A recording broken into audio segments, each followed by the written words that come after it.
to switch gears a little bit, and I'd like to invite Natalia and Ann from Humana to first tackle this. We know about that the ALFs have agreements or contracts with their managed care plan partner, and we know that ALFs go through something that they call credentialing.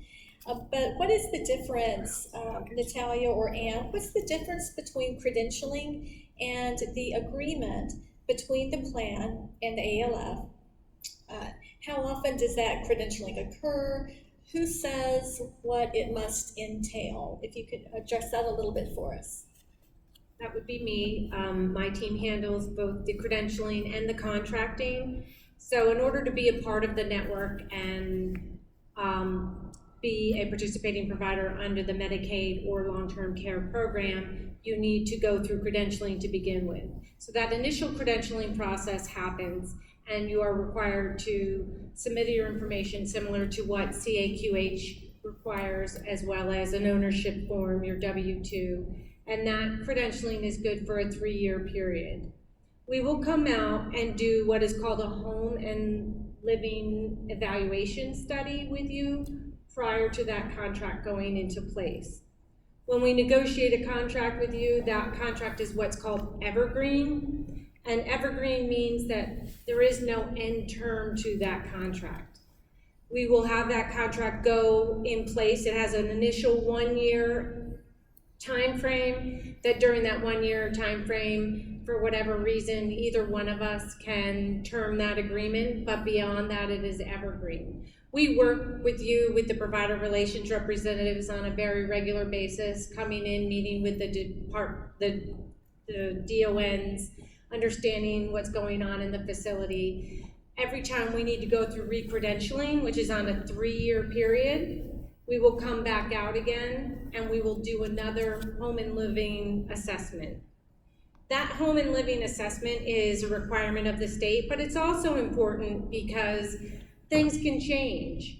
We need to know what's going on, what services you provide within the walls. That changes. You grow, you expand. And so that's an important feature of both the credentialing and the re-credentialing process. We also work with, the provider team works with the clinical team, because both of those folks are in the facilities that you own. So they share some of the best practices that they see, or some of the issues or concerns that they see, so that they can be addressed quickly. One of the things that we really, really stress related to contracting and credentialing is if you have a change of ownership, that you let a health plan know as soon as possible, because that has a very long-reaching effect related to your contract, your Medicaid ID number, and your credentialing. So the sooner that we know, the sooner we can work with you on that change of ownership and make sure that your claims are paid appropriately, as well as that you are aligned appropriately with the plan that you are affiliated with. Thank you, Ann. I'd like to give Donna with Sunshine an opportunity if you have something else that you'd like to add related to the contracts and or the credentialing. Well, I would say that I think we all follow the same credentialing requirements and re-credentialing. We don't make this stuff up. It's handed down to us from the federal government and Florida Medicaid. It seems like a lot of work and trouble, and it comes around every 3 years, but if you don't complete the application when it is sent to you, and you don't follow the follow-up on the contacts that we outreach to you, you will be terminated from the network. We cannot be caught by Medicaid allowing a provider to provide service that hasn't completed credentialing. So we take it very seriously. We're going through right now we just sent out about 600 re-credentialing applications for providers statewide, and we shake on our boots every time we're at 30 days and we have a list of providers who have not followed up. So we send it out 5 to 6 months ahead of time, and it's sent certified mail. We do multiple outreaches. At 30 days, you get a final warning, and we don't want to send it, and I know you don't want to get it, so please be responsive. And as they said, a lot happens from year 1 to year 3, so we just have to make sure everything is still current and active on your application. And we love the partnership. Thank you, So Donna. fill out the applications. Thank you. Thank you, Donna. Great. All right, so I'd like to turn now to David with Florida Community Care. Because we know that not everything works perfectly and we have difficulties. So we from time to time. So we have asked, and David has gamely offered to talk to us about Florida Community Care's provider complaint system. Why is it important, and when should people think about engaging with it, and what's the smartest way to engage with it? So my boss, Lester Klein, has joined us in the audience, and he's going to kill me right now because as an operational person, actually maybe that's a little overstated. I would say love is a little too strong a word. I appreciate them. Okay, so let me put that in context for you. When we started training our provider call center staff, when we did the rollout, and we were going through some exercises as part of the training, and we kind of say, what do you think about that? How do you code that? And and that's not a complaint. We say, yes, it is. And they'd say, another example, that's not a complaint. We'd say, yes, it is. We'd say if the provider's expressing dissatisfaction, we want to capture it as a complaint. Because if we don't see it, we won't know it. If we don't know it, then we can't address it. And we spent the rollout, as I'm sure Dee Dee and her colleagues did at the agency, looking at every single complaint that came in and to see what was going on with the program as we rolled out the program. Okay. I think you should expect, right, whether we have multiple ways, I'm sure most of the plans here have multiple ways, either again, picking up the phone and calling, talking to your provider relations representatives, talking to your care managers, going on the web portal, however you get it to the plan, you should expect plans to capture that information and to read that information, to understand what you're saying, right? And to track that and to use it to, again, improve the program for all of us. The other thing that I would say about the complaint process, this is certainly true for us, is sometimes we come across difficult issues. Again, whether it's the eligibility issues that I was talking about earlier that are kind of difficult to resolve. You ought to always feel like you have the opportunity to escalate those issues. I know I talk to folks all the time, talk to providers about issues that come through as complaints, and we need some more information, and we've come across a really big issue. Like, what do you mean they have MMA eligibility but not long-term care eligibility anymore? And have really unearthed some very important things by that communication. I know Nestor talks to providers every day, probably, right? So again, you ought to expect us to hear you, right? Anytime that, again, doesn't mean we did something wrong per se. If you're not satisfied, right, there's something that we can do better. And we ought to capture that.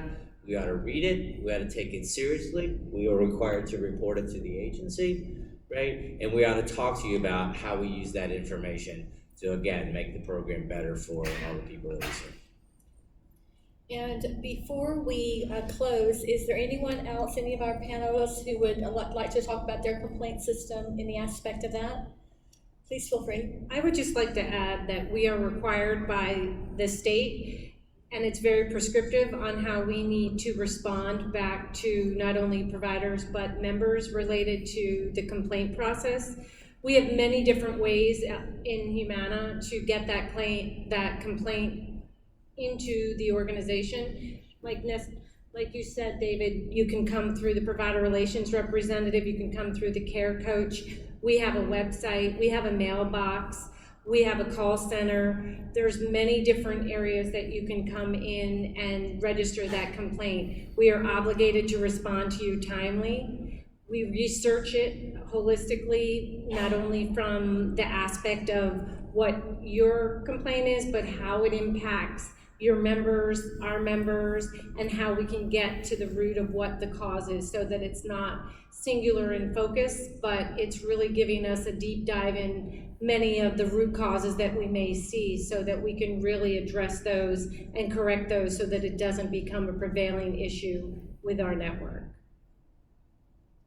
Thank you. If I could just say very quickly, Sunshine has a dedicated provider number that you can call. And I actually brought someone, if you have a claims or billing issue, Katrina Hill right here, second table in the front. And she can share that number with you as well. But she'll make sure that your issues are followed up on and that you know who to contact. Thank you so much. And Anne, with Humana, didn't you bring some documents that if you're interested in getting is it tip sheet? What is So it? I brought a provider quick reference guide, and Gina Catal, who is the manager of provider contracting, she is sitting over there with her hand up, and if you'd like to pick one up, it goes through our procurement, our recruitment process, our claims process, claims billing guidelines, credentialing information, our provider call line, our grievance line for members. So quite a bit of information that will help you, that you can share with not only your members but your staff. Thank you. Arlene, are you good? Anything to add? I also have quick reference guides. Did you bring them with you? Yes, I do. Where are they? Right here. So Right there, okay. come say hi and I'll give you one. Okay. So do you like the idea, I'd like to hear from you, because we developed and designed this program for you. Do you think the idea of having a Medicaid managed care guide that sort of encapsulates some of what we've talked about today, like a written document, would that be helpful to you? You like that idea? Kind of a universal kind of guide. And yes, did I hear yes? Yes. Okay. And would you guys be willing to work with FALA perhaps on developing it? Kind of work with me on okay, I've given myself a nice big job. So I think if memory serves, I think that we have brought this in for a landing. I would like everyone just to thank our panelists.